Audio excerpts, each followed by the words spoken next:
All right. This is part 2 of the report from this morning on this pony. So up to now, I've gotten there. I've heard what the review the people have told me. I met the pony. I did a little exercise in front of the stall using my energy and just my spatial awareness to tap on him, find his bubble, see who he was.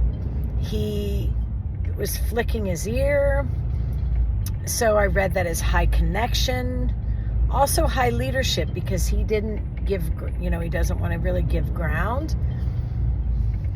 Really high connection to high leadership is a great horse, but a lot of those get in a hell loop of connect, then go to adrenaline, flight or fight, or connect, freeze, go to cortisol.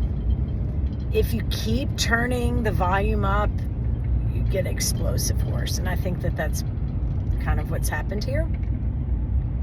He's in the hell loop of oxytocin, which is the chemical for connection, oxytocin, cortisol, and then it's gotten to the point where it's oxytocin, cortisol, adrenaline. Oxytocin, cortisol, adrenaline. It's really a pretty hard, rough hell loop.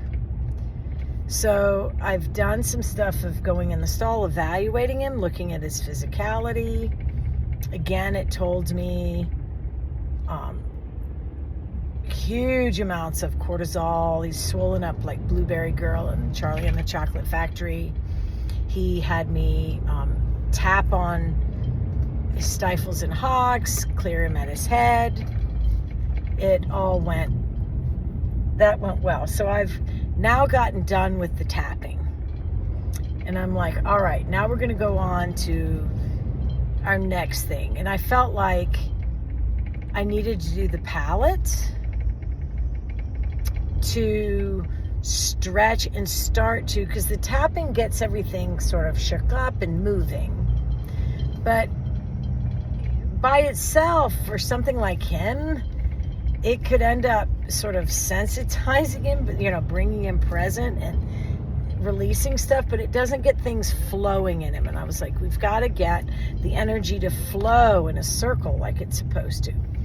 So the palate, he had a classic posture of survival, this super tight mutton kind of wither, where the little round shoulders and the wither are all one piece. And he actually had a little bit of wither, but the wither was exactly like right above the shoulders, so they're nearing each other. That's really stuck. Really, really stuck, of course. The highest point of his butt's higher than the highest point of his wither. His underneck is a little developed. His back is really overdeveloped in a negative way, not in a positive top line way. So I was like, I've really got to inspire him to get in a better posture so that we can start flowing the energy correctly, because without that, nothing is going to work. So I went out and got my palette. We first stood his front feet on it. And this pony was so incredibly smart. I put it in there. I told him in English, I'm going to want you to touch this. He came over, he put his nose on it like, I'm skeptical. And the darn thing just bloop, bloop, bloop, got up on the palette like he'd done it a million times. He stood on there and got some good stretches. When they stand on the pallet with the front feet, you get a wither stretch, you get a intercostal muscle down their sides stretch, it does a lumbar release, a hamstring release, and a psoas muscle release. It also engages their transverse abdominis, or their belly muscle, the main muscle of parasympathetic nervous system. And it puts them in this, withers up, puts them in the posture that we want them to be in, to be able to go forward, to be able to really maximize their potential. Well, he got up there and he loved it. But like a lot of horses that get up there that are carrying a lot of old memories and emotions, and so it must be kind of cold starting sort of stuff, because 6 years old, I mean, there's certainly lots of horses that could have had a bad life at up to 6 years old, but this pony's belonged to knowledgeable people. I really don't think, like, this wasn't some idiot jam job on this pony. I think the pony was very high freeze, high connection, high freeze as a baby, and somebody just accidentally pushed him too hard. You know, we want to also give people grace. We don't want to vilify the cold starter, because cold starters, you know, they've got to really be intuitive beings, and you know, they're a victim to whoever raised the babies, how are the babies' attachments with people and stuff. So it certainly isn't meant to be a hate thing on a cold starter. But so he got up there and he's like, and he starts doing these little yawns, which is like, they're like, oh my gosh, he's yawning. He never yawns. And then he had to step off. Well, sometimes it's like you release so much and things get rolling that it's overwhelming. The emotion of it is overwhelming. And this is a very high leadership, dignified pony. He's not going to want to be, he doesn't want to feel, you've got to just be careful with making him feel too much, too quick. So he got down, then he got back up. He was doing great and standing on there, and then he'd get this head all the down low to his feet and yawn, and you could just feel the stuff coming off of him. There were horses in the barn whinnying, so they were recognizing and letting me know, yeah, you've got stuff coming off of him. The other really interesting thing that was happening was his owner, his owner and the nanny are both coughing. I think they're both really intuitive. The stuff was going off of him, or he was really connecting to them, and they're coughing to get rid of the stuff. And I kept telling them, I need you all to breathe out through your mouth, blow the stuff out through your mouth. I don't want what's coming off of him to get stuck on you, because I really feel like the pony and the kid the pony would unload on the child would take it on, the child doesn't have an awareness that she's doing this. But then the pony, being so high connection, he would feel better, so then he would connect to the child and suck it back off the child, and they were passing this back and forth. Which to me is just, they're also, everybody in this scenario, the child, the nanny, the mother, the owner of the barn, everybody was in such a positive thing. I feel like that's what set this up to be so successful today, is nobody was blocked and wanting bad. And they were all so intuitive. It was great. Nice people to work with. So I told them, I said, really, I feel like this pony really needs to put the back feet on the pallet too. It doesn't have that low back. It has this overdeveloped back. And again, I should take pictures of all these things. But I try to be so in the moment and dealing with things in the moment. It's hard to take photos in the moment. But it had these really overdeveloped lumbar, like where the lumbar area is of the horse's back. It was very overdeveloped with the big trench down through it, like it has huge muscles on either side. That's not right. That's, you know, there's nothing that is all good and you just keep throwing gasoline on it and it's only going to be better. This was the moment where, like, wow. I say there's nothing that's always and nothing that's never. There's just things that are usually. And I got to see an extreme the opposite way. of an overdeveloped lumbar area of the back. So I said, I really feel like we need to put the back feet on there, because with the back feet on there, that does a lumbar stretch. It does a hamstring stretch, a psoas stretch, a wither release. And again, it has a way that it engages that transverse abdominis, the main muscle of parasympathetic nervous system. So we try to set it up. And at first, he was just touching it with his left hind foot. But it was really pretty quick. We opened the door of the stall and sort of had the pallet set up in the stall where it was a little forward. The pony got right up there. Really, that pony is wise. The pony knows what it needs.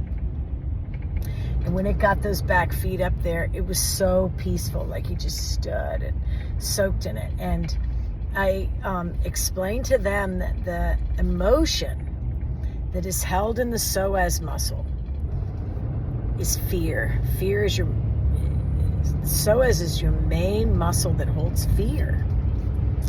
And it locks down when there's fear and usually causes this arched back. This pony, really thinking back on it, this pony had pushed out against it. It's just fascinating how he had coped. So I was telling the child how when people ride, you can see tight psoas because they have this weirdly arched back and their bottom sticks out really big and round. And I said, we want to inspire him to crunch his belly, get little six-pack abs. And so that psoas stretch helps something that's been trying to release, helps them release some fear. And stretch that lumbar so we can get rid of all this cortisol built up there. And it was fascinating how much he wanted to do that and how long he stayed on there with his back feet. Really a long time for a horse doing it for the first time. So when he got off, I said, okay, that's enough. That's good. We're going to give him a second. I'm going to go get the next piece. So here's the last real thing that I did. So I put the pallet by the door because they have these yokes on the fronts of the stalls, which I love because that gives us a chance to use the pallet. So I put the pallet right there at the doorway. I didn't see him get up on it himself, but he was also so much more peaceful. He may not have needed to get up on there and guard the front of his stall at that moment either. And I went out to the truck and I got my driving lines. So I've been using these driving lines, especially for high freeze, high connection horses. It is all, and really high flight. It works for high flight. It works for high connection. And I would say it works, driving lines work for lots and lots of different things. It especially works for high connection horses, whether they're high flight or high freeze or high fight. Any of those three, it really helps. High connection horses really want to look at you with two eyes. They really, over and over, try to do two eyes. A couple of the things I always tell people about horses that are looking at you with two eyes. One thing, horses that look at you with two eyes, they're wanting to watch you and see if you're going to shapeshift into a predator. That's a two-eye thing. Two eyes can also be in an unconfident horse, which I don't think this was this case. And again, I say I think because I don't know. I'm going to give you my best evaluation as I go. Horses can trick us all the time. But unconfident horses, I often think, will look at people with two eyes because they want to see their reflection in your eyes. They don't want to really look in the mirror. They want to They want to see who they are when you look at them. And that's a horse that also becomes a horse that doesn't want to do the inside work. There are a lot of horses that want to look at you with two eyes because they want to control you. They want to drive you here or there.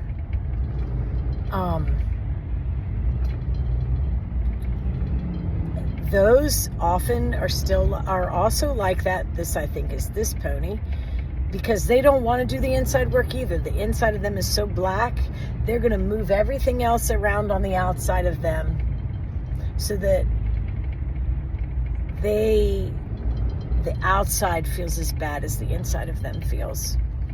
I think a big reason that this pony's, all this is coming up so much worse now is in this environment. The pony really does, I think these owners are very kind and they listen to the pony. So the pony shows opinions. You know, the opinions at first were, I'm not going to go. And they were listening and they tried to figure that out. And I think these people are feeling people, and the pony is trying to communicate. It got to this new place, and there's less going on at the new place. A little bigger, more open space, less. There were woods all surrounding it. The old place had a neighborhood with a lot of energy, and I think that kept the pony a little more introverted. This place is a little less pushing it inside itself, so I think it's feeling more safe to come out and be bigger and more acting out because of the just less in the environment keeping it in. That's not a judgment of the environment. That's just, I think, a higher stress environment keeps him more inside himself, and then this lower stress environment, he starts trauma releasing and stuff starts coming out.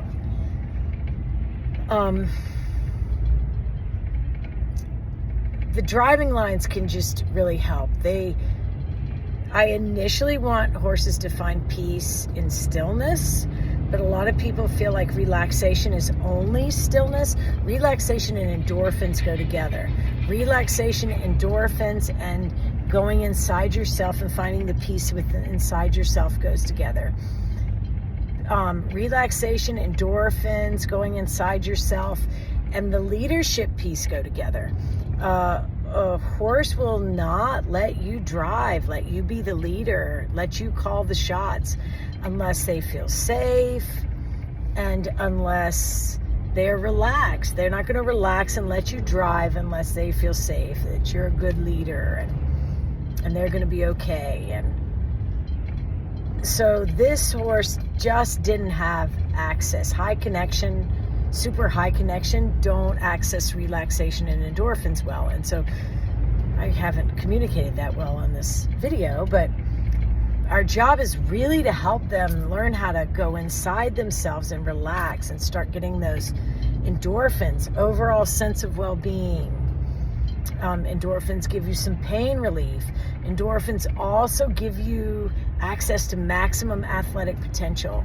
So movement and the ability to stretch, to life up, life down, all that stuff goes with relaxation. You've got to have endorphins to have that. And that's something that a lot of the time people are like, no, I need adrenaline. Adrenaline makes things tight. Adrenaline has a finite amount in the body. Adrenaline causes you to hit the wall and be grumpy. Endorphins are like, I love to go. I want to go. So, but not in an impulsive fear space, like, this feels good. Movement feels good. And we need to get that for this pony. So the driving lines really help with that. So I try to use pretty attainable, easy to make or easy to find stuff so that good horse training doesn't require expensive equipment. You need to have the knowledge of what you're trying to do, and then you can hack it. You could find really beautiful, expensive equipment, but you could also do it on a shoestring budget. So I had a rope. I would think that the rope that I had today was probably about 30 feet long. Piece of rope from Lowe's with 2 double-end snaps on it. I find one single rope is the easiest for me to use when I'm doing my driving. Probably ideally, if I could pick driving lines, they would probably be leather, a good quality leather, because I think that the leather, the fascia, the actual leather will carry more energy back and forth through my hands to the horse better than a nylon rope. But a quality leather that has a little buckle in the middle, I think that would probably be ideal. It would be have a leather connection, because I do think the metal connections, the snaps, probably don't, they probably have some vibration in them, that if you had leather to a bit, or leather to, we were doing it to the halter. I usually use the halter when I start. The leather would take that vibration out. But you got to start somewhere. So we were using just a nylon rope from Lowe's or Home Depot or something, a hardware store, and 2 double-end snaps. I snapped the snaps to the side pieces on the halter. I tie a regular lead rope around the middle of the horse, kind of where the saddle and the girth would go, and I run the ropes through that so that it keeps the ropes up off the ground. So the horse could put its head to the ground, but if you don't have this rope around their middle, or a surcingle, or a saddle with stirrups or something, the horse could easily step on the ropes if the horse drops its head. And I want to keep the rope up off the ground the best we can. And I find that that is a really basic, simple, great driving line setup. So they told me that he would do these odd things. Normally I would want to just drive him out of the stall because I felt like I had him ready. But because they told me, I wanted to listen. It's like, I think these people are pretty high thinking. I wanted to find a place. I also wanted to find a place that was contained, so that if the pony, if I lined everything up with the driving lines and the pony all of a sudden wigged out, that he would be contained and he wouldn't be running all over the farm getting hurt. So they had a nice round pen there, big, tall, made out of wood round pen, safe. So I let him out there on the rope. Well, there was a distance from the round pen, a bubble, kind of similar to the bubble with the stall, that this pony was like muled, like, stop, I'm uncomfortable. And I say mule without a derogatory context. I think mules are very high connection, very high freeze. And they will freeze first. Donkeys and mules have big freeze. And I've got now over the last so many years, I don't know, 6 years, I've gotten when horses do that, they freeze up, I do not increase the volume, I just stay there and wait for them to relax enough to move again. Because when you force them to do something, go through a threshold that they're uncomfortable, you're putting them in a survival space. So I waited, and it took them 4 or 5, easily 4 or 5 tries to get from that spot to choose to walk into the round pen with me.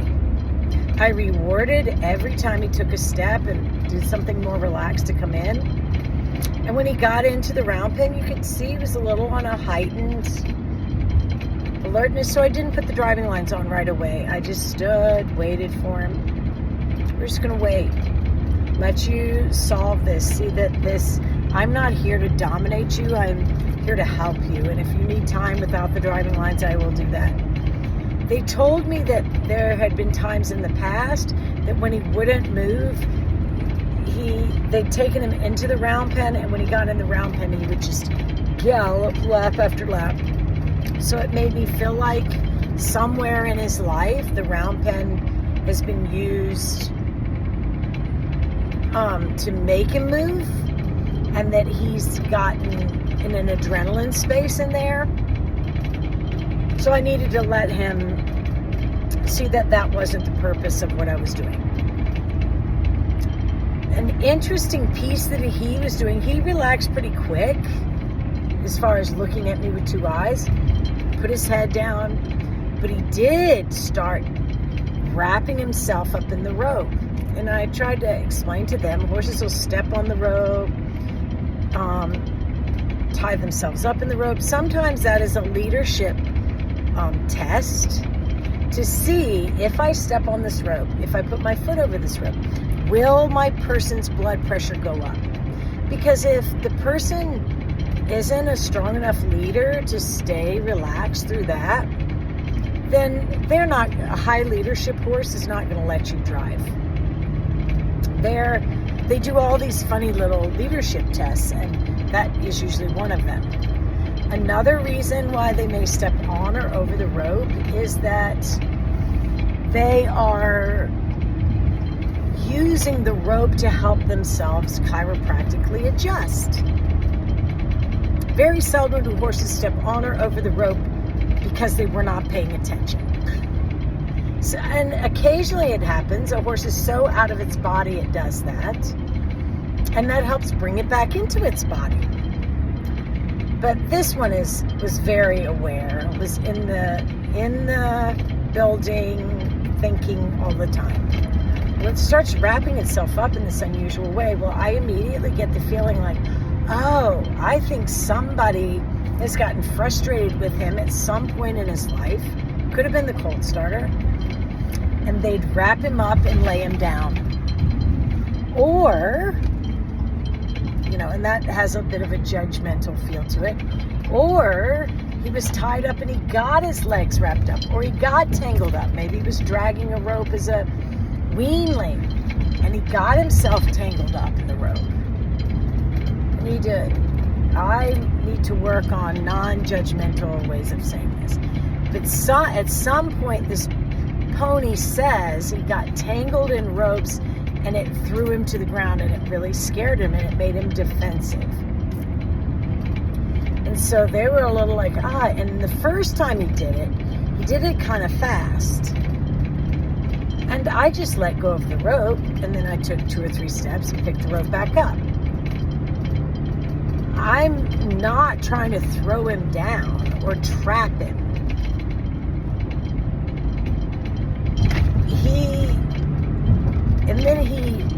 He did it again and was a little more confident with how I was going to respond. And I said, he needs to rewrite this in his head. He needs to go into his head and show himself he can get out of this puzzle. He can get out of this trap. He doesn't have to panic. And it occurred to me that maybe whatever happened tied his feet up and he panicked and it really scared him. And that was something that caused him to be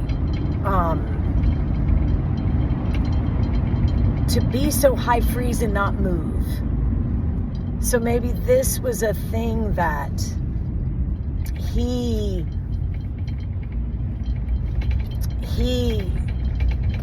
learned when he gets under extreme stress. And that makes me start to think this might have been something that just accidentally happened when he was a foal. Got his legs tied up and then he laid there on the ground and he had fought and he couldn't get free and he was just helpless. It would be interesting to see if that's what I would love to be able to go back and see horses that are truly high freeze. Was there something that caused them to be that high freeze? Just like horses that are really, truly high flight, did they have a fear thing that really caused them to be that high flight? So anyway, he then softly steps out. It was really profound to watch him go through it. So after he does that, I was like, I don't know if I should use the driving lines or not. Maybe the driving lines are too much for him. I told the people, I was like, I'm going to wait and see what I think, because if the driving lines are going to be too much, I don't have to do driving lines just because that's something I do. Maybe this is as far as we get today. Maybe we only use one line on him. Maybe his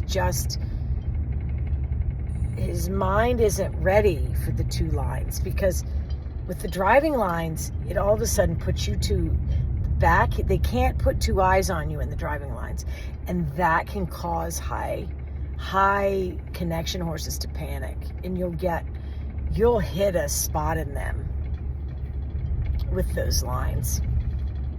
So I said to him, I want you to touch your nose to the driving lines, which I had just sitting on the ground, if you want me to do them. And he immediately touches them. And then we walk off and we did a little something. And then we're kind of walking back towards the middle where the lines are. And I said, I really need you to tell me again that it's okay for me to do the driving lines, because I don't want to push you. And he immediately walks over there and touches them with his nose again. So I was like, okay, I feel like they're okay. So I put them on. And, you think there's some horses that are really weird about stuff around their legs, and you just don't know. But I wanted to have him in this contained environment in case he got scared or this was triggering to him. Really, he was kind of okay. And so I stood there, and he did want to turn and face me, but I could kind of block it, and I just waited for him to offer to walk. And then we started walking around. He's kind of walking, and he's a little worried. And I offer for him to stop over by the side where his family was, and he'd stop. And I'd let him soak for a minute, and then he'd walk again. And the second time he walked much more forward and with life. And when I asked him to stop that time, I tried to stop a little before his people, and he wasn't as happy with that, but he kind of processed it, did a little steering. And I'm not sure when he would do this little deal where he would kind of turn around, and I'd sort of get him out of the turnaround. So he wasn't perfect at it right off, but he was actually better than I expected. When I felt like he was walking freely, I just sort of thought about and suggested the trot, and he went right off in the trot and trotted around. I thought about and suggested walking. He'd come right back to walking. Really, he was so light going forward. I was like, wow. Using the sticks and the spurs, and I feel like that created so much stress that he's freezing and shutting down, that he's in fact quite a light, sensitive pony. But he's gotten in this freeze response because somewhere in the past that was misread. And again, I think that that's probably back to when he was started. It got a little misread because he would freeze because of something that happened with the rope in his legs and stuff. So anyway, he was really walking and trotting and steering quite nicely. So I thought, all right, well, I'm going to offer for the child to come in here. And she's 12, very good thinker. The pony was so connected to her, it really had a hard time having her behind him. And she really wanted to move forward to help him because I think she's so high connection, that's innate to her. And that, we were having a little trouble. So I kind of took him again and got him going. And then I handed him to her when he was moving. That worked a little better. I don't think that it was totally natural. That she's going to have to get used to that feel of the ground driving. Because if you haven't done it, it's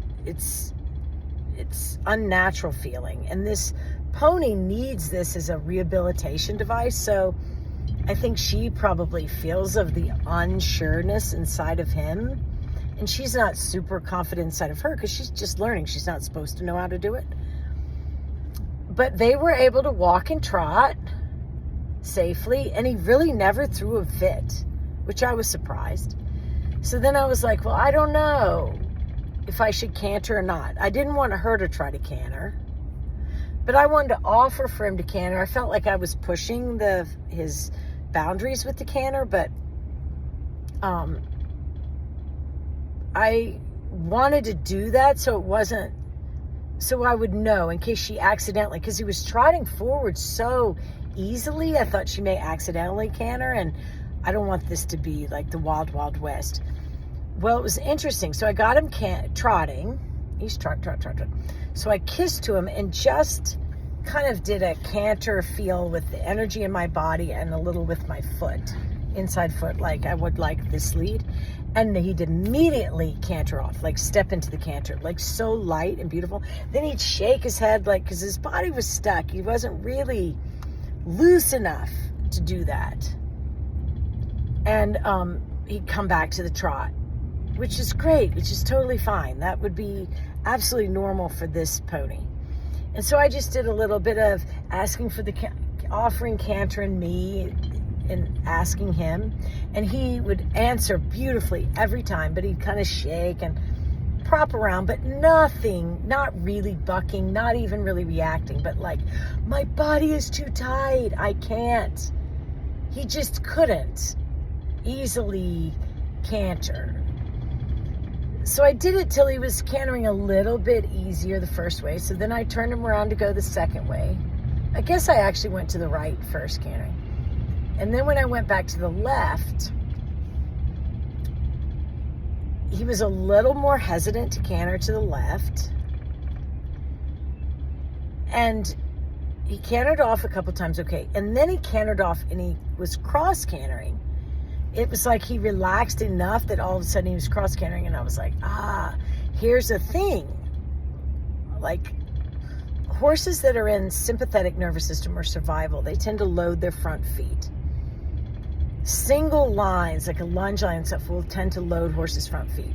If you've got horses that have a high freeze, sticking, bucking, like the problems he's having, it's because he's loading the front feet, especially the inside front foot, and trying to get the two eyes on you. So you really need to get the horse out in front of you. Don't have two eyes on you. And you need them to load the back feet, right? So the driving lines really help load the back feet because you've got one line that comes out from around behind him. So that's really going to load that back foot, especially the outside hind foot.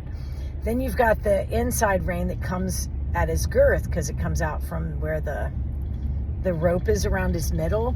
So that really helps lift everything up. It kind of sets it up for him to have a nice arc, a true bend, not a weight on your front feet, flicking your butt out, rubberneck thing.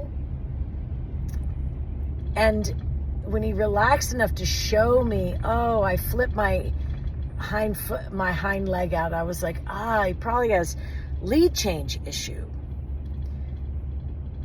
And they were like, yeah, he does.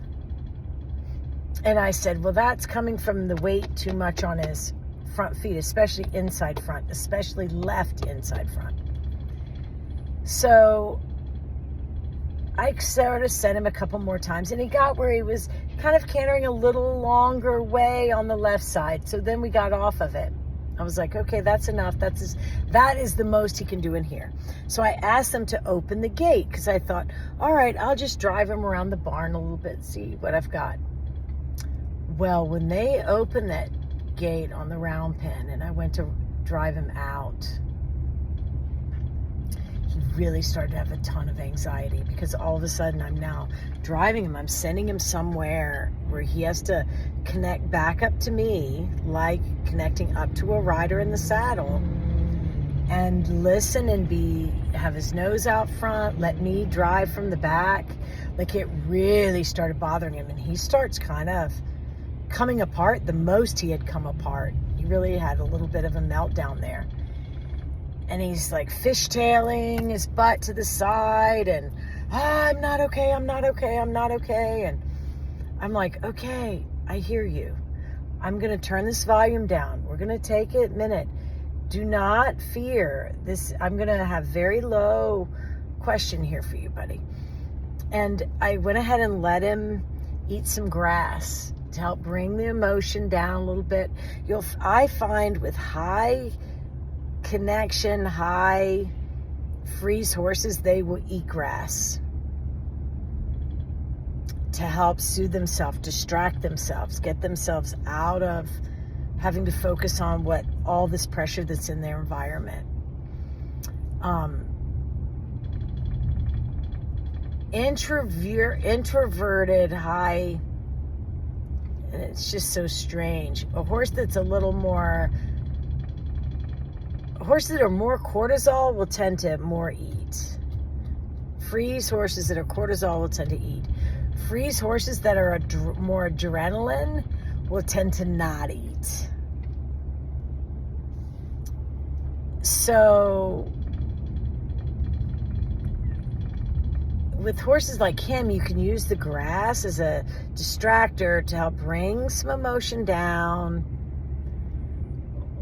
This other freeze, adrenaline, you can use the grass to let you know when they're okay, because they won't eat until they're okay. The cortisol ones are going to eat and they'll stop eating when they're okay. It's really sort of interesting. So he'd get where he felt a little better and I'd offer for him to walk. And he really had a hard time with that, just driving lines, walking across the yard there. Really a hard time. And when I aimed towards the ring, he was really not wanting to go to the ring. So we just worked through it. A lot of waiting for him to be okay. And when we got down by the ring, he would want to go up the side of it. He didn't want to turn and go to the gate. That was a real problem. So the mother said, well, when he doesn't want to go, I get in front of him and I look at him and I encourage him to come and he'll move, he'll come. And I said, that's because he's so high connection. You're offering him connection out in front of him. That's a reward for him. He wants that. And she said, yeah, and it's so interesting because when I turn my back, he'll freeze up again. And I said, no, it goes with his personality. This all goes together. It totally goes together. And I said, and she went to walk ahead of him, and I said, if you could hang back right this minute, I would love it if he chooses to go of his own volition, that we're not tricking him and drawing him. I would like to know what I have. I don't want to fool myself into thinking he's better than he is because you're ahead of me. I said, but just know there are times where you're going to use that to help you if you're having a safety issue. Last weekend, I had a horse very similar to him, but more adrenaline, freeze adrenaline. And he'd get to the spot and then he'd just start leaping in airs above ground and want to spin. And I used his owner, with whom he had this huge connection. I used his owner to help us get through a spot that he wasn't going to be able to find peace on his own. And I said, I'm not saying I'm never going to need you, but right this minute, I want to be deliberate about using you when I want to use you, but not using you if he can make it on his own. So we sorted through that. I wonder if that car goes with that car. No. But anyway, he ends up, we had to really take our time, but he did end up making it. And when he got through the threshold to walk into the ring, he was so much better. Like he walked into the ring and then he was kind of humble feeling, like defeated. And I was like, no, you were so good. And I didn't ask more of him. I just let him walk because he was sort of anxious and it was hard for him to be still. So I just let him sort of walk around in a safe spot. And I said, is there anywhere in the ring that bothers him? And I would have expected it would be the far end, but I wanted to ask. And they said, yes, the far end, exactly the spot you would have thought. And so I just softly made my way up there because I wanted to see, is he going to melt down when we get down here? And really, he was so peaceful. And he really just walked around the ring, absolutely peaceful. Did not trigger at the far end. So it made me feel like the triggering at the far end is a lack of finding peace about going in there. It's really less about the far end being scary as it is about just moving further through thresholds and never being okay with the thresholds way back there.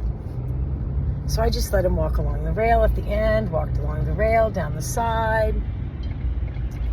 He walked out of the ring. Oh, it was lovely. We walked back up to the barn. In the driving lines, I drove him into the stall. And we let him be done there. It was so lovely. All of this was happening during feeding time. I guess I got the pallet out at feeding time and they were like, oh, this is not going to be good. He goes crazy. He dolphins. He bucks. He has all this emotion when it comes to feeding. And I said, that's okay. I love it. We want to do stuff. I want to do this when it's a high stress environment. I don't want to have a false sense of security. Go on, car. I don't want to have a false sense of security because I did it at the perfect opportune time. I would rather have the odds against us than have all the stars aligned perfect. And he never, once I went and got that, he really did not trigger to the feed. The feed, that happens for horses that can't get endorphins and self-soothe because they do connection and then adrenaline or cortisol. Connection, which is oxytocin, adrenaline or cortisol. And the food can become a dopamine. And so sometimes dopamine, their food is the only time they really have this so feel-good chemical, and they will become crazed over food because it's the only time they get dopamine, reward and motivation. And you would say it's a dopamine arousal issue. Well, he never went there. He never went there. We did all of the stuff when it was feeding time, when you would have expected him to melt down. Never melted down. He went to go back in the stall and I said, oh my gosh, we just did all this at feeding time. This is so amazing that he was so good. And he went straight to his food. He was so peaceful on his face. He went to eating. And the mom said, oh gosh, this is the ultimate reward for him. And I was like, well, this worked out perfect. So I just took the lines off. I took the halter, took everything off and left him. Is he fixed? No. I think it's deeper than one session. Did we get a lot accomplished? Yes. And I really feel like the way that he did in this session, his horse going to be fine. He's going to be totally fine. It may take us a little bit. I would love it if we could do it with him at his home. Of course he could come to our house. I really feel like I could make a radical change in him in 3 sessions. But he's also so high connection. I think energy and stuff is imprinted on specific spots in the environment. So I could get him really good at the house and get him going forward, walk track canter, all of the things. But we'd still need to neutralize these spots at the farm where he lives. And I would love it if we could do that at the farm without having to take him out of that environment, because I think that creates some stress too, taking him away from his home. But I'm certainly willing to do that if I need to. My instructions to his family were, I feel like the child is incredibly intuitive. I've said, I want you to feel for him. I want you to see what I did, and you play with the things that I did, and see how much better he is, and see if you notice these thresholds, if you can help him through them. And I said, I'm absolutely willing to come back. I would think I'm going to need to come back a time or two more to help you. I've got a ton more exercises that we can do. Like, we never really did playground of safety, official playground of safety. We never did any leading stuff, never did turn, never did right eye, left eye, never did So You Want to Dance. So You Want to Dance will be a big one with a pony like this. We never did any belly button connection circles, a big one for a pony like this. We never did any fear to neutrality puzzles, which sounded like we were going to need to do, but we didn't do that. We didn't do any I Spy, which I expected I would do with him. So I've got a ton more exercises that I could do, but I you try to hone in on the ones that are going to make the most difference. So today, what did we do? We did honored his bubble at the stall and found where his superpower was, connection. I also found he was high leadership. He did not give his ground away. High leadership. So I needed to give him his dignity. I needed to really do a lot that didn't tell him he was wrong. High leadership. Horses and ponies, you need to try to set puzzles up for them to be inspired to find your answer. Telling them they're wrong is going to only make them want to fight with you.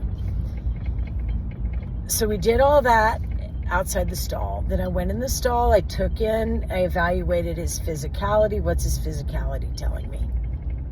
What is the energy coming off of him telling me? So I sort of spoke that out loud. Then I felt like, really, I want to do some tapping on this one to try to get some energy moving, because he was so stuck. So we did some tapping. This pony immediately, I identified where his body was really stuck, and he directed me where he wanted his tapping. That was good. One of the big spots on the left side was this spot down on the outside of his pastern by his coronary band, a spot that one of my clients that was in a clinic, brilliant lady that had raised 30 foals a year for 40 years straight, a lot of foals, had said that that's the spot where the mother shoes on them when she's ready for them to try to get up. So I feel like it's a place that starts the ball rolling, really gets energy flowing through them. So we did that tapping. Then I did some work with the palate. We stood the front feet on there first. Then we did stand the hind feet on there. Hind feet can be tricky, but I got his owner to hold his head still while I helped him find it with the back feet. Worked out great. Then I was going to do the driving lines, but I led him out to the round pen, and I did a little bit of modified playground of safety. I did playground of safety without presenting it like that before I put the driving lines on, so that he could get peaceful before I did that. Did driving lines in the round pen, then driving lines out of the round pen, which coming out of the round pen was the spot that he triggered the most. It's like emotions really bubbled up, like the round pen really contained those, and they really bubbled up when we came out of there. Then we were able to move past the barn, down to the ring. Again, it was the threshold with the ring was tough, but we worked through that. Then he was able to walk around the whole ring peacefully, and then back to the barn peacefully.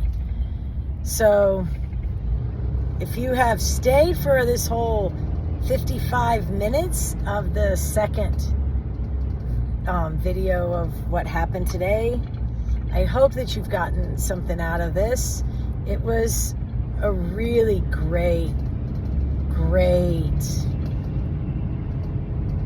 session with this pony, and I really feel like the pony is going to be fine. It just needs some responses rewired, that it learned some things very early in its life that aren't serving it well right now. So I think we can do it, and I'm going to have the girl work through a little bit of this, do some more work like this. She had felt how much anxiety he had with the ring, and she had chosen not to ride in the ring, to just ride around the farm. I love this child. So I said, I want you to use your intuition. And when you're ready for me to come back, so I told her mom, I said, she's going to do some stuff. This is going to go better. And then she'll hit a little spot where she wants some help. And I want her to decide she needs help. I do not want to make people dependent on me.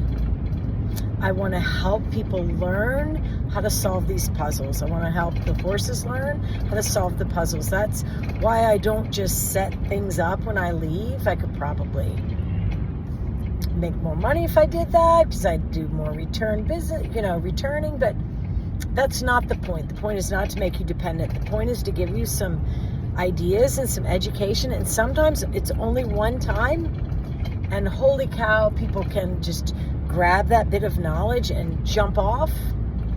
And I feel like if I did a good job and they got something out of what I presented to them, then if they want more later, they'll call me back.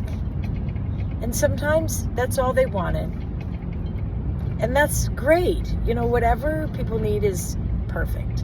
So I hope you have a great day or evening, and if I do this pony again, I'll update this again. So have a great night. We love you. Take care. Bye.